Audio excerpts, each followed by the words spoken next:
Goroskopga ishonasizmi? Shaxsan men yo'q. Nimagaligini hozir tushuntiraman. Hozir sizga munajjimla bashoratini yozib beraman. Yanvar. Bu oy sizni omad kutmoqda. Moliyaviy ahvolingiz yaxshilanishi mumkin. Yangi imkoniyatlarni qo'ldan boy bermang. Zo'r. Fevral. Yanvarni ochamiz. Omadni imkoniyatga, moliyaviy ahvolni daromadga, yaxshilanishi mumkinni ijobiy tomonga o'zgaradiga almashtiramiz. Вот и всё. Yangi bashorat tayyor.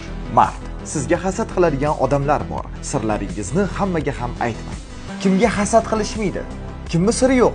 Aprel. Sog'lig'ingizga e'tibor bering. Voy rostdanmi? Yer yuzida deyarli har bitta odamga mos keladigan maslahat. May. Sabr qilsangiz mehnatingiz albatta samara beradi. Bu ko'proq bashorat emas-u, motivatsion posterini to'g'ri kelib keturadi. Lekin eng kulgili joyi hali oldinda. Burjlarning xarakteri. Masalan, chayonlar cho'rtkesar, rostgo'y, lekin juda mehribon bo'lishadi. Hop, keyingisi tarozilar odamlarga ishonadi, lekin xiyonatni kechirmaydi, yomon ko'radi. Voy rostdanmi? Xiyonatni yaxshi ko'radigan odam ham bormi? Yoki qabslar erkinlikni yaxshi ko'radi, lekin yaqinlarini qadrlaydi. Erkinlikni yomon ko'radigan odam ham bor ekanmi?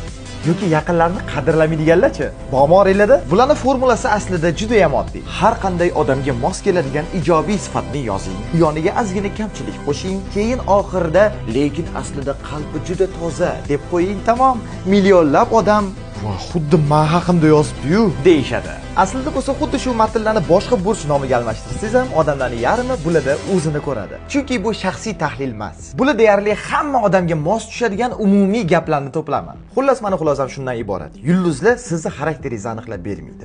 Lekin miyamiz o'ziga mos kelgan gapni topishga juda usta. Shu sababli bunday ta'riflar ko'p odamga aniq men haqimda ekan degan taassurot uyg'otadi. Shunaqa gaplar like bosib obuna bo'lib qo'yish esdan chiqmasin.